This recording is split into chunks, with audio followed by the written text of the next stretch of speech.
নবী বলেছেন, আমি যখনই অসুস্থ হয়েছি তখনই কালো জিরে খেয়েছি। কি খেয়েছি? কালো জিরে খেয়েছি। আর আজকাল যুবক যুবতী, বুড়ি বুড়া সবাই ডাক্তারের পিছে দৌড়ায়। এটা আমার কথা নয়, এটা হলো এক হুজুরের কথা, আমি শুনছিলাম। আজকে আমার রান্নার টপিক হলো কালো জিরে দিয়ে মাছ রান্না, তাই হুজুরের কথা মনে পড়ে গেল।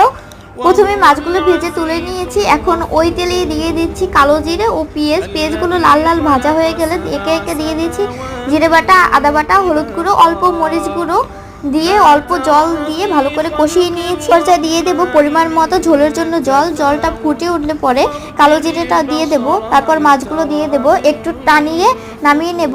আপনাদের যাদের এই ভিডিওটি ভালো লেগেছে অবশ্যই কমেন্ট করে যাবেন। আসলে এই রান্নাটা খুবই সুস্বাদু খেতে। আমি একসময় ভাবতাম যে কালো জিরে দিয়ে রান্না করলে হয়তো তেতো লাগবে, কিন্তু একেবারেই তা নয়। আর প্রচন্ড গরমে এই খাবারটিও হতে পারে শরীরের জন্য উপকারী। আজকের ভিডিওটি এই পর্যন্তই। সকলকে ধন্যবাদ।